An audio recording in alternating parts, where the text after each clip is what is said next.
Esqueci de levantar, esqueci que eu que ia pregar.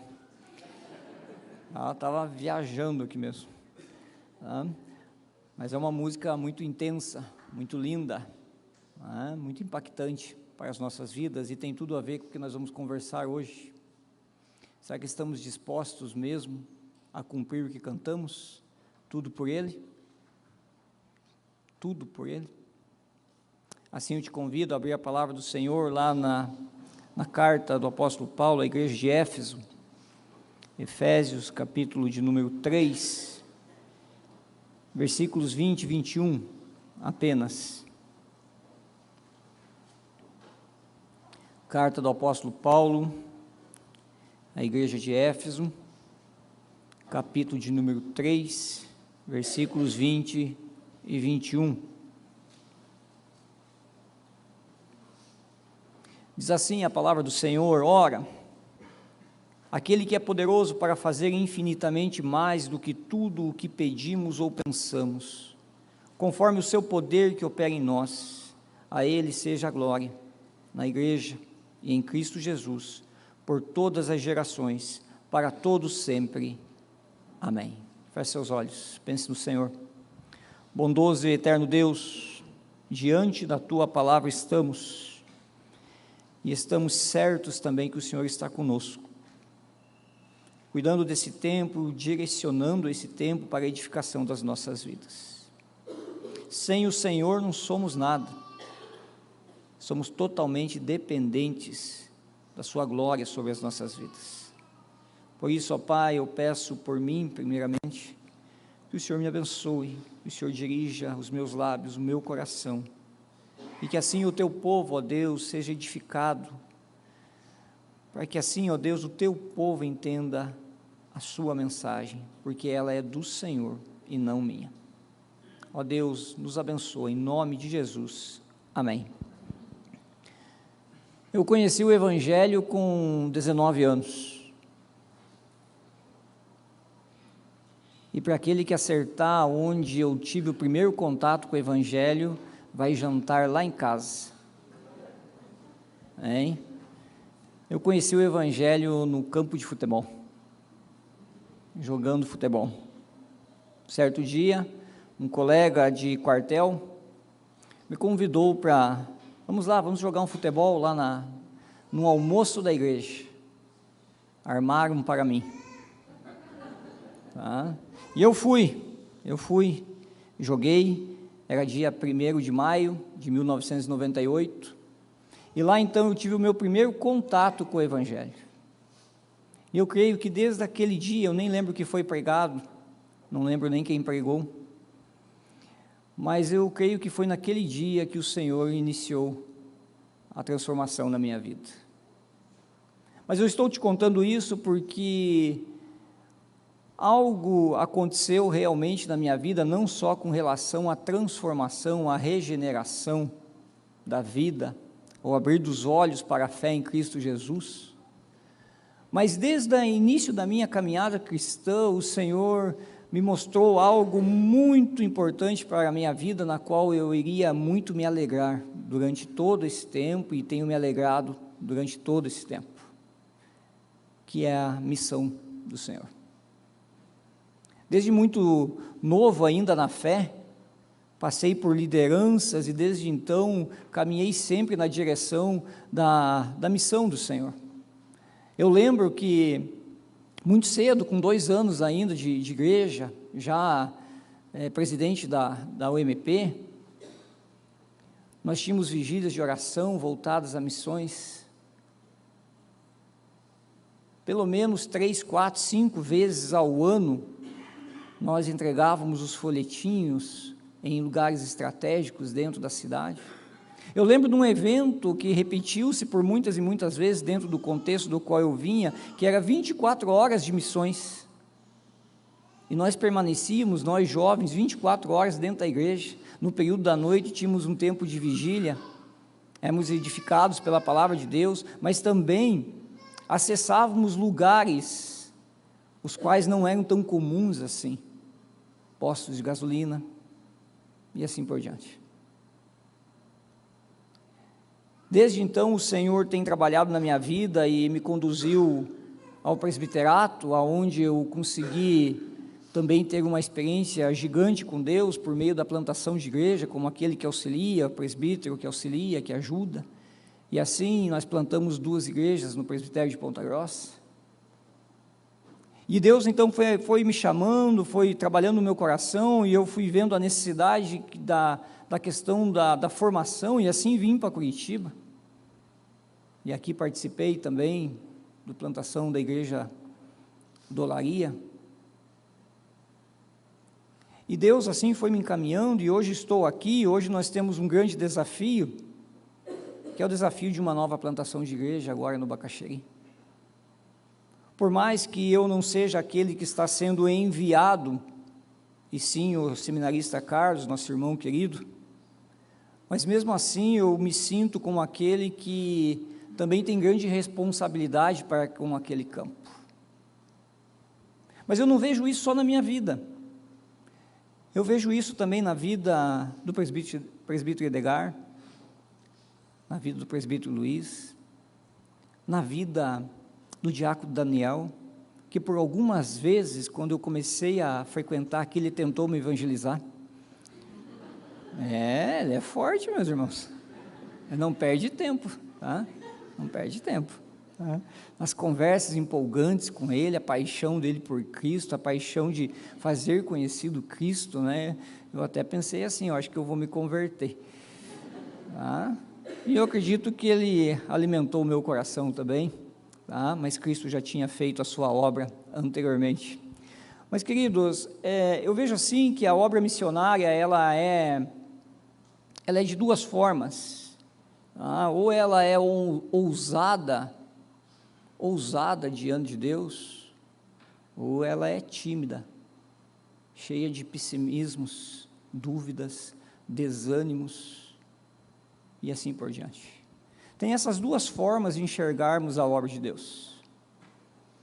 Quando olhamos mais para as nossas limitações do que para o poder de Deus que opera em nós e sustenta fielmente a igreja. Quando olhamos para os desafios da obra missionária, que parecem ser maiores aos nossos olhos do que o próprio Deus que nos chamou para realizar ela. Quando enxergamos também apenas o peso, o encargo da missão,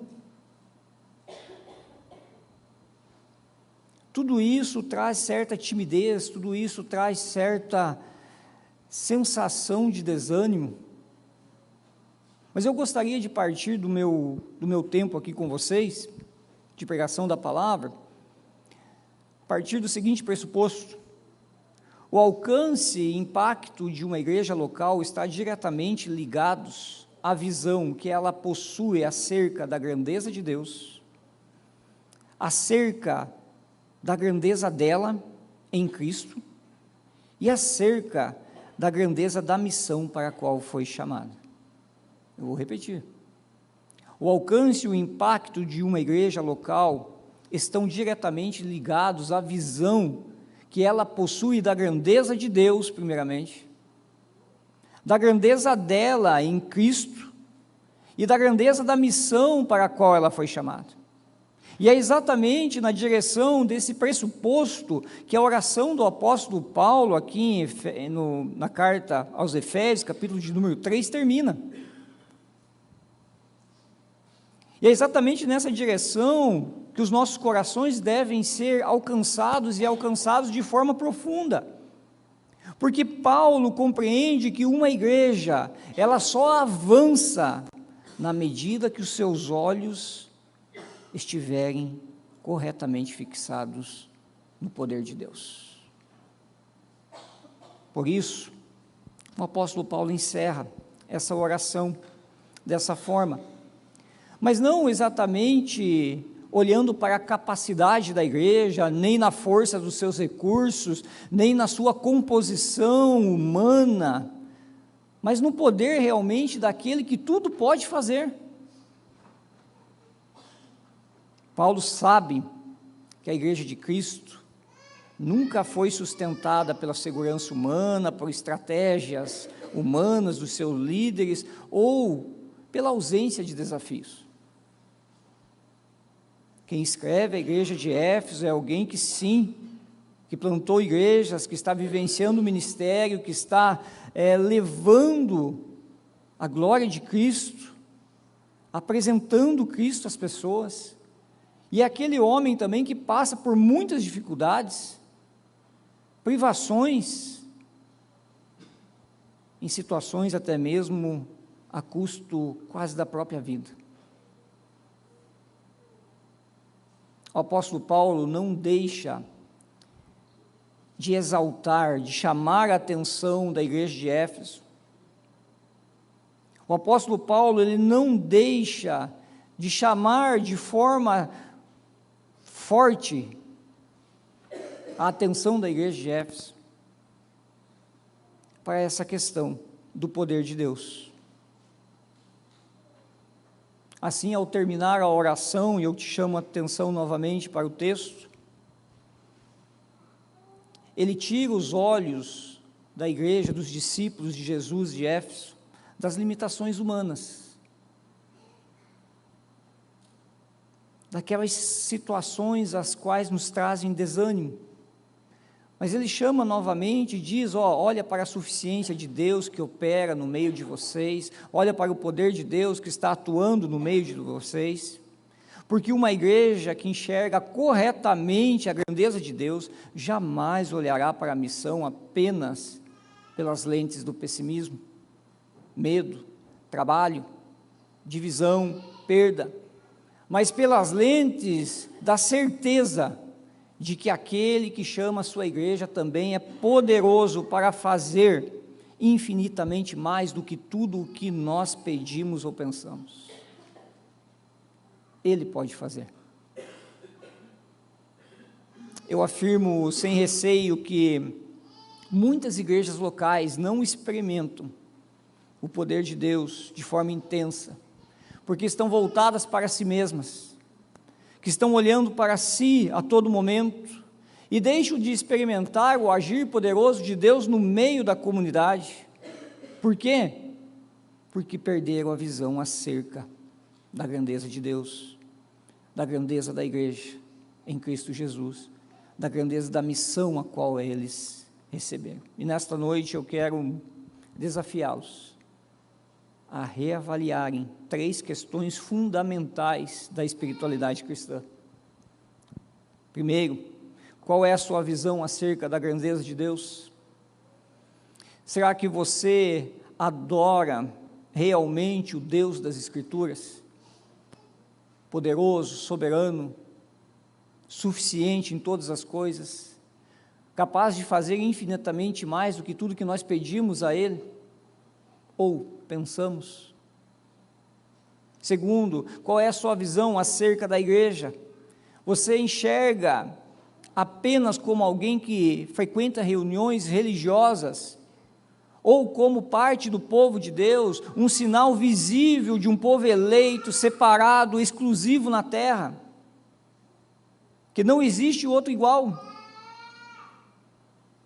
Terceiro, qual é a sua visão acerca da missão de Deus? A missão que Deus confiou a nós como igreja, a você como discípulo de Jesus na individualidade, porque o propósito de sua existência tem toda a relação com a missão de Deus. Não há outro propósito, na verdade. Está muito acima das nossas questões minúsculas, das nossas questões de conquistas pessoais. Por isso, hoje eu quero desafiá-los, sim, a ampliarem a visão, a enxergarem a grandeza de Deus, a enxergar a grandeza da igreja, a enxergar a grandeza da missão a qual o Senhor colocou em suas mãos. E para isso nós vamos voltar nossos olhos também para o livro de Atos, capítulo de número 19. Porque o apóstolo Paulo, quando ele encerra essa oração, não é apenas um arranjo, não é uma questão de terminar uma oração de forma bonita, bela, surpreendente,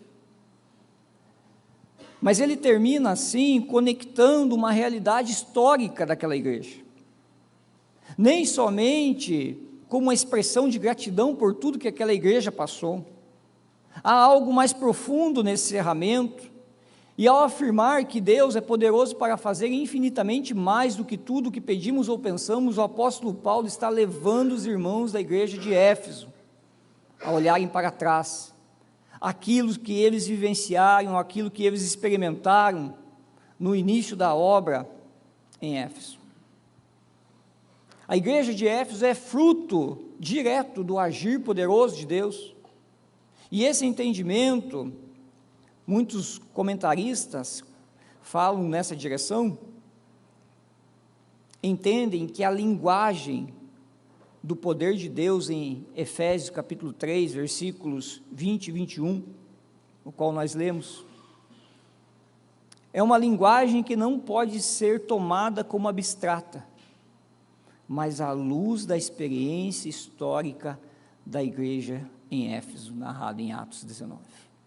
Por isso, enquanto eu falo aqui, você também segue aí no livro de Atos, capítulo de número 19.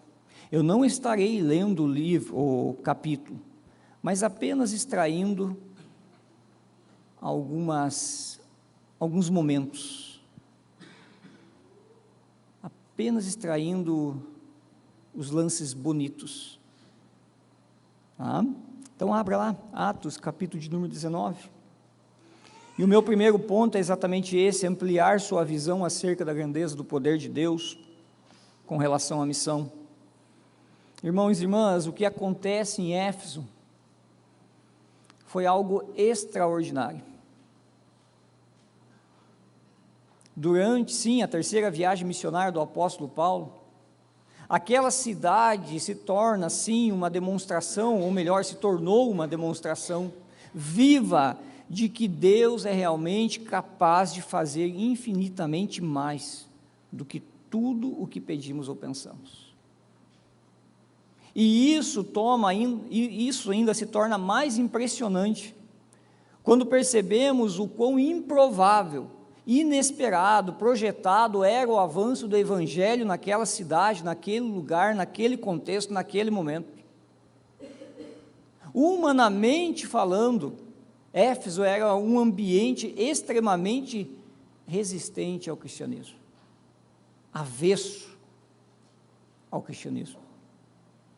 Tudo naquela cidade parecia dificultar o avanço do evangelho.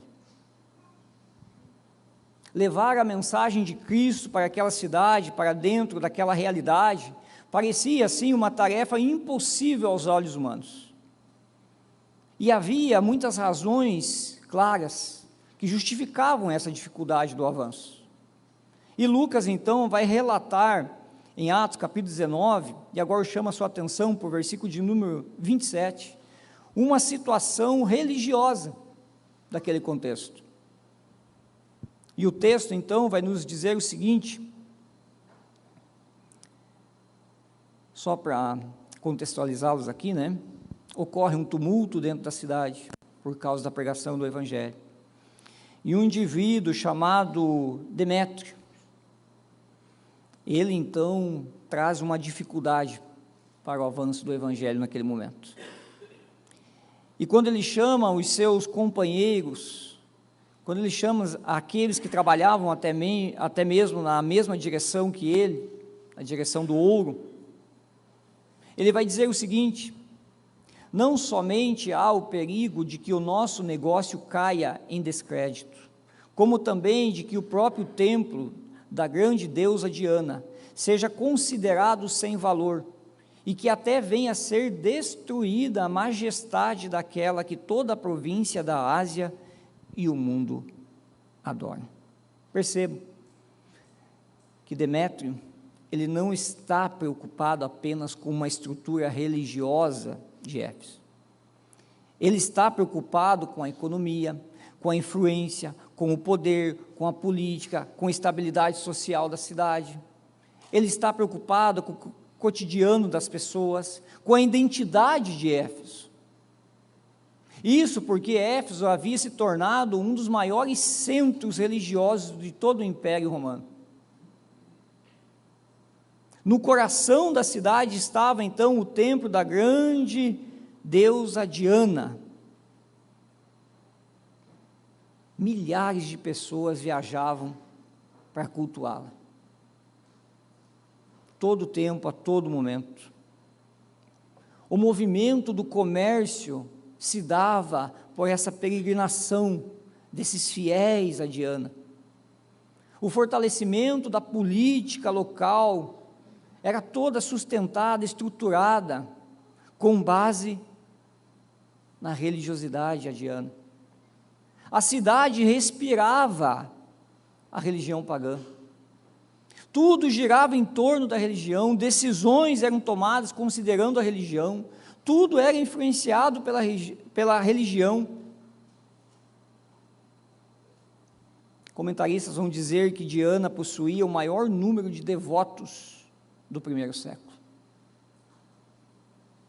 Me diga, como plantar uma igreja em Éfeso, onde sua religiosidade idólatra está assentada, estruturada, enraizada, consolidada na cultura, onde tudo está alinhado, elaborado, pensado em torno da religião pagã.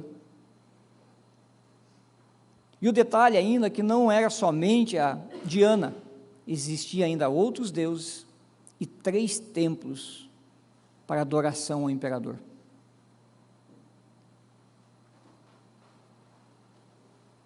Mas aí eu vou chamar a sua atenção novamente, que humanamente falando, Éfeso parecia um dos lugares mais improváveis para o avanço do cristianismo. Lucas ainda vai trazer mais um detalhezinho sobre a dificuldade do evangelho.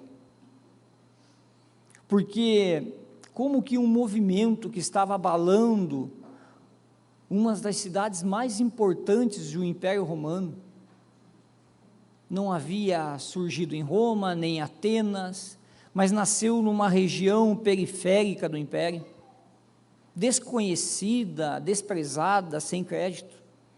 Como um movimento que nasce numa região onde até mesmo os cidadãos de Éfeso não sabem nem aonde ficava Galileia, Nazaré. Mais surpreendente ainda, o cristianismo nasce a partir, sim, vocês sabem da história de um rabi judeu vindo de Nazaré, uma cidade insignificante, até mesmo para os judeus. E mais,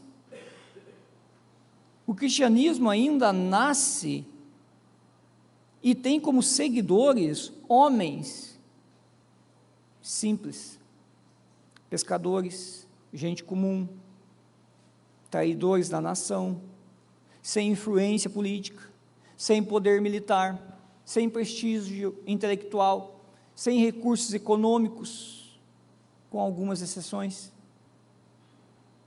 Eu te pergunto novamente, como que o evangelho pode penetrar, considerando essas 2 situações em Éfeso? Porém, o que aconteceu em Éfeso é uma demonstração viva de que Deus é realmente capaz de fazer infinitamente mais do que tudo o que pedimos ou pensamos. Paulo começa a anunciar o evangelho em Éfeso. Primeiramente, ele passa 3 meses na sinagoga, isso está no contexto do texto, tarefa de casa. Mas lá ele encontra alguns obstáculos, ele se enrosca com alguns judeus, se afasta da sinagoga, passa a falar, pregar, ensinar, discutir, a debater na escola de Tirano por 2 anos. A escola de Tirano é um local tipo um teatro aberto, no qual ele alugou de forma estratégica. Ali então, sim, os efeitos do evangelho começam a aparecer. Pessoas passam a se render ao amor de Jesus, e no versículo 10 de Atos capítulo 19, Lucas relata que não só os de Éfeso ouviram o evangelho, mas todos os habitantes da província da Ásia. Não só Éfeso é impactada pelo evangelho, mas toda a região é impactada. Estudiosos vão afirmar, queridos, que igrejas nascem ao redor de Éfeso, sem Paulo, sem os seus companheiros de missão pisarem nessas igrejas. Tudo por causa daquilo que estava acontecendo na igreja de Éfeso.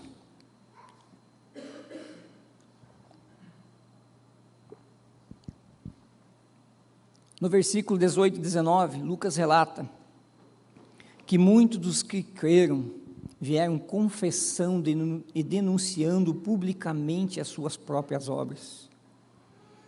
Eu fico imaginando essa cena. Pessoas que adoravam a Diana, deusa Diana, mas essas pessoas entenderam o perdão oferecido na cruz, e elas começam então a agir de uma forma totalmente diferente. Publicamente elas falam das suas obras do passado, se arrependem, confessam. Verso 19.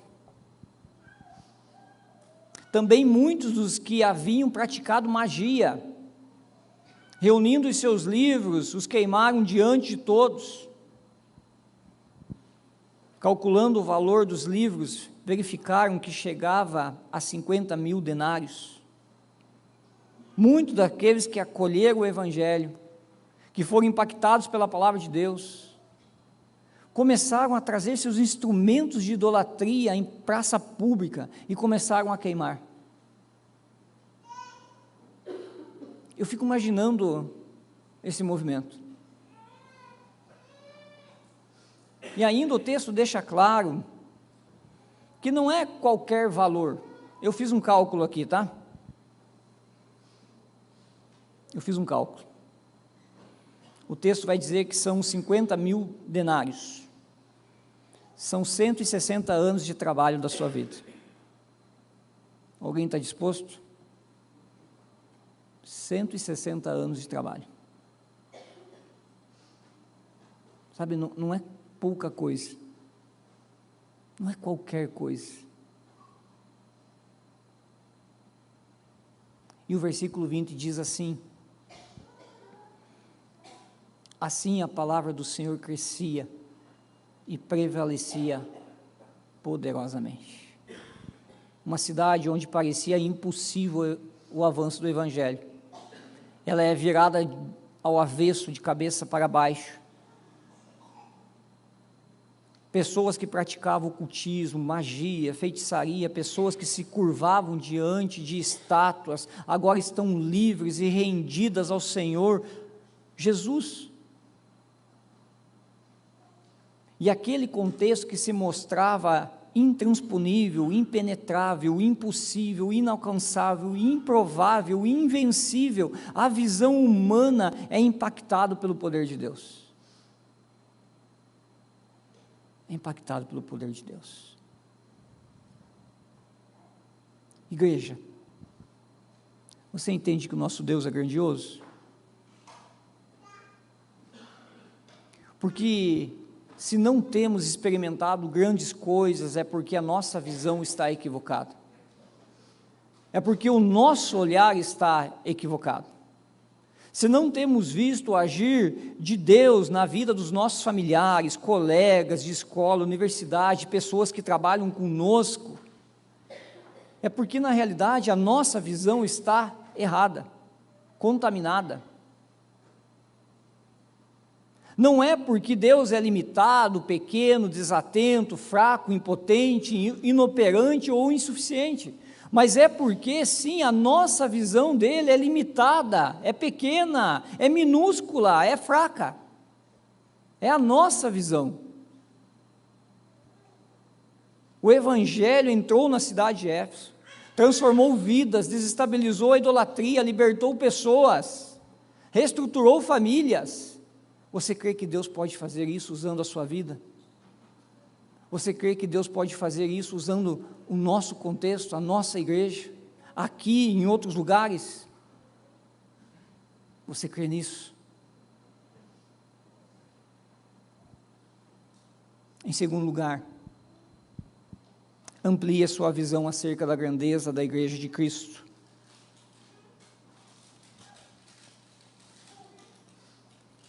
A Bíblia apresenta a igreja através de várias imagens. A igreja é apresentada como corpo, descrita como família, chamada a igreja de templo, não um prédio físico, mas da habitação, da morada espiritual de Deus. A igreja nos é apresentada como noiva, uma imagem de amor, aliança, fidelidade. Uma igreja que vive aguardando o retorno do noivo, estando preparada para isso. Ela também é vista como rebanho, sim, recebe o cuidado do pastor divino. A igreja é chamada de luz do mundo, de embaixadora de Cristo no mundo, mas talvez uma das imagens mais impressionantes seja esta. A igreja é instrumento através do qual Deus manifesta o seu poder no mundo. Vou repetir. A igreja como um instrumento através do qual Deus manifesta seu poder no mundo. Novamente, ora, aquele que é poderoso para fazer infinitamente mais do que tudo o que pedimos ou pensamos, conforme o seu poder que opera em nós. A igreja, ela não é somente a receptora de uma mensagem.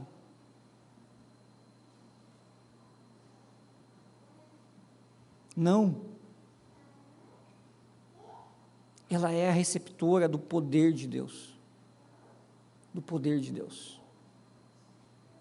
Deus escolheu agir através da sua igreja.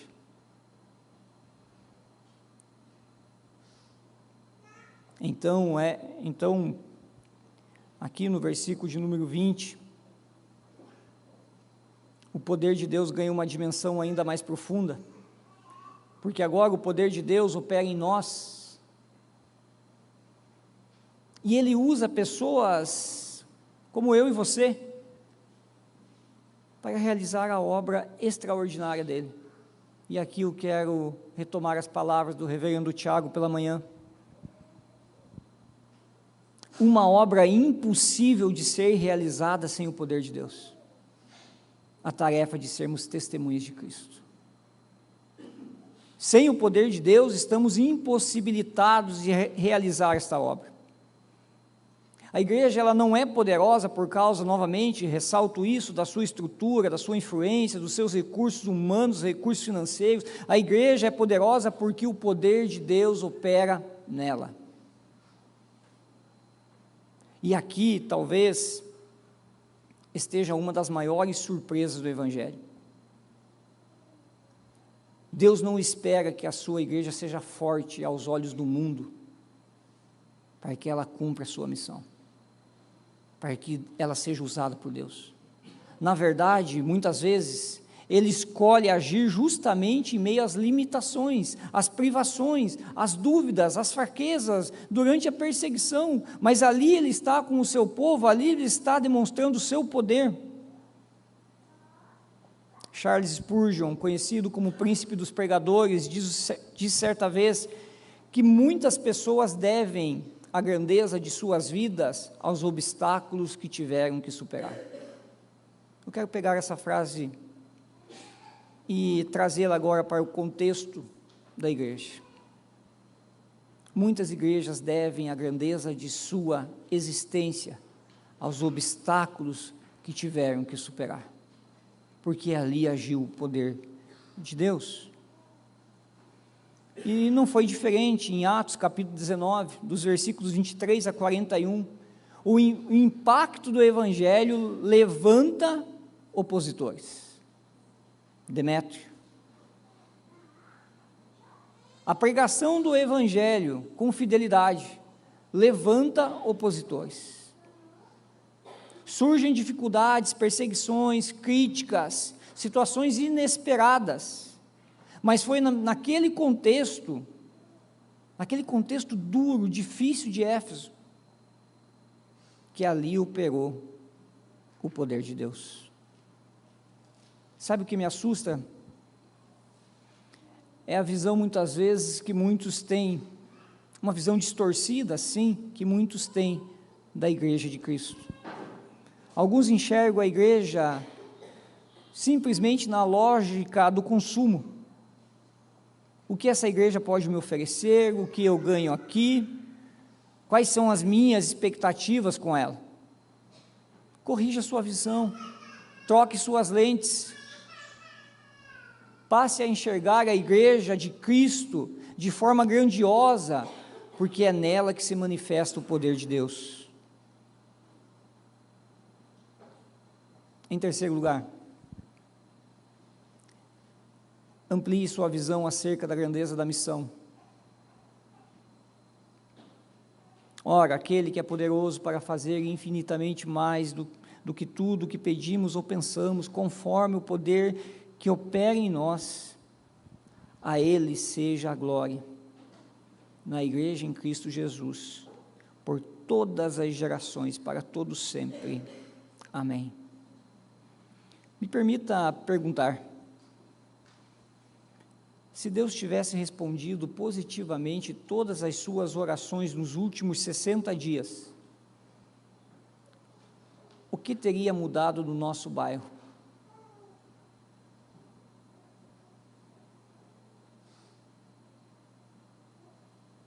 Se Deus tivesse respondido positivamente todas as suas orações neste mesmo período,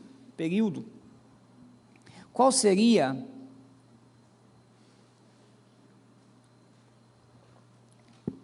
o impacto das suas orações nas ações missionárias da nossa igreja?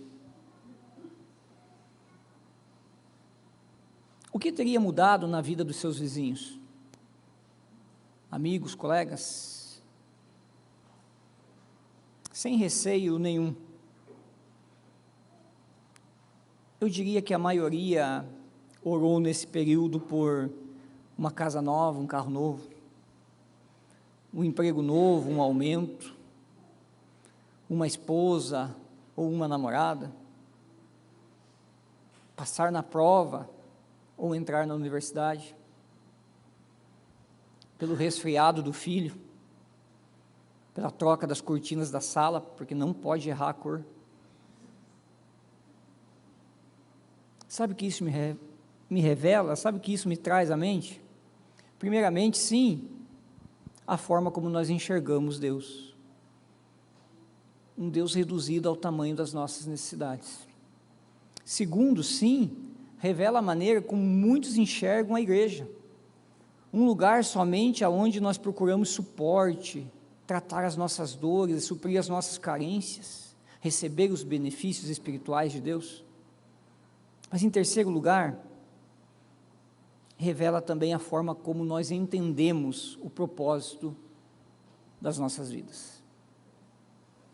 Muitos enxergam a vida apenas na perspectiva da realização pessoal, conquistar estabilidade, conforto, segurança, reconhecimento, como se o grande objetivo da existência humana fosse construir uma vida tranquila aqui.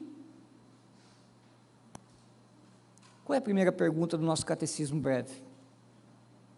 Qual é o fim principal do homem? O fim principal do homem é gozá-lo para sempre. Essa parte é boa, né? Mas é que eu pulei uma parte aqui, tá? O fim principal do homem é glorificar a Deus e gozá-lo para sempre. Glorificar a Deus e gozá-lo para sempre.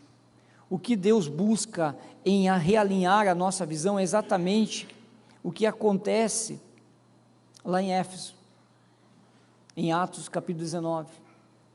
Porque no contexto, eu não vou ter tempo aqui de trazer ele de uma forma mais explicativa para vocês nesse momento, mas o que acontece lá é a glória de Deus que é manifestada. E a glória de Deus não é somente perceptível pelo que acontece diante das conversões, diante das situações que Deus contorna, diante da história que Deus está escrevendo ali na vida de muitos, na vida de Paulo, mas sim porque pregar o Evangelho, ao cumprir a missão, ao ter essa visão de comprometimento com a missão, propósito de vida na direção da missão, o texto vai nos informar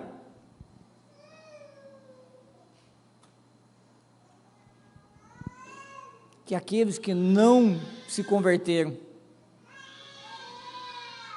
eles olhavam de uma forma assustada para tudo que Deus estava fazendo naquele local.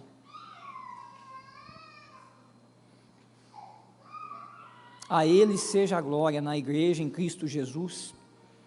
É interessante a forma como o apóstolo Paulo termina a sua oração, e ele coloca a glória de Deus em dois lugares, na igreja e em Cristo Jesus. Jesus já glorificou o Pai, Jesus já cumpriu a sua missão, Jesus já demonstrou ao mundo o tamanho do Pai.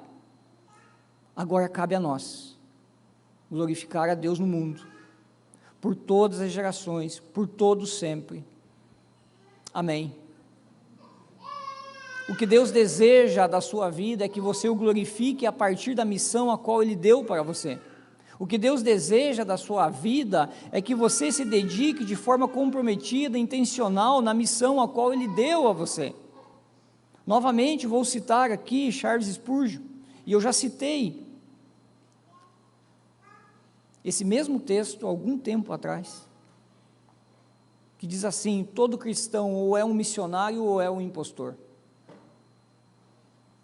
Todo cristão ou é um missionário ou é um impostor. Tem um verbo, ou melhor, uma palavra na língua inglesa, que é o reset, que se tornou até um verbo, né, na língua portuguesa, resetar, muito usado para os nossos instrumentos aí da informática, telefones e assim por diante. Você precisa resetar a sua vida e retomar a missão de Deus, olhar para a missão de Deus na medida da grandeza que ela é. Você precisa resetar os seus pensamentos, o seu coração e recomeçar compromissado com Deus, primeiro reconhecendo que falhou diante de Deus ao não cumprir a sua missão, a sua obra, mas também para que agora você tenha entusiasmo, vontade, coragem, ousadia de pregar o Evangelho. 2 Coríntios, capítulo 5, versículos 14 e 15, pois o amor de Cristo nos constrange, julgando nós isto, um morreu por todos, logo todos morreram, ele morreu por todos, para que os que vivem não vivam mais para si mesmos, mas para aquele que por eles morreu e ressuscitou. Uma vida sem propósito é uma vida vazia. Interessante, ontem eu estava levando a Kelly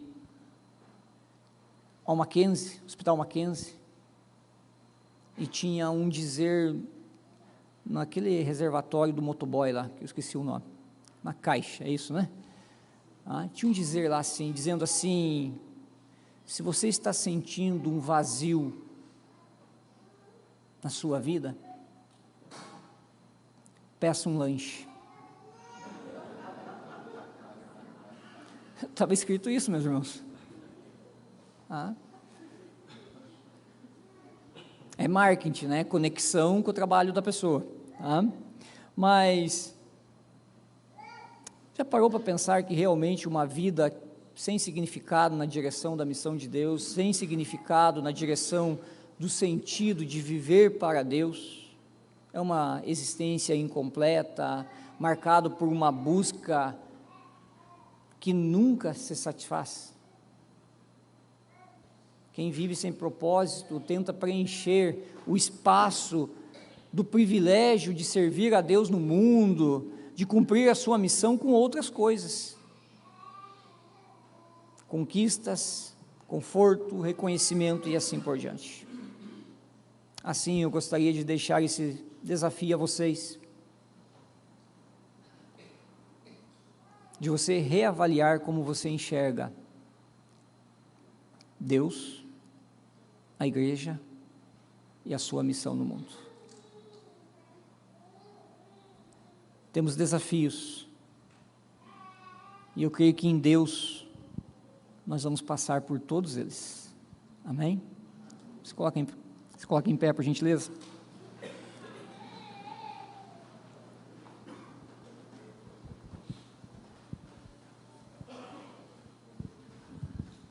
Oremos. Pai bondoso, nós te louvamos novamente por esse tempo precioso qual o Senhor nos deu, nos concedeu, pela sua instrução a partir de tudo que vivenciamos aqui, de cada leitura bíblica, de cada cântico de exaltação ao teu nome, de louvor ao teu nome, pela ministração da tua palavra, pelo poder do Senhor que atuou nos nossos corações. Nós te louvamos pela vida, pelo privilégio de fazermos parte da família do Senhor. Nos envolve, ó Pai, mexe conosco, nos tira, ó Deus, do conforto, mas, principalmente, alinha a nossa visão na direção de quem o Senhor é. E o Senhor é poderoso, ó Pai.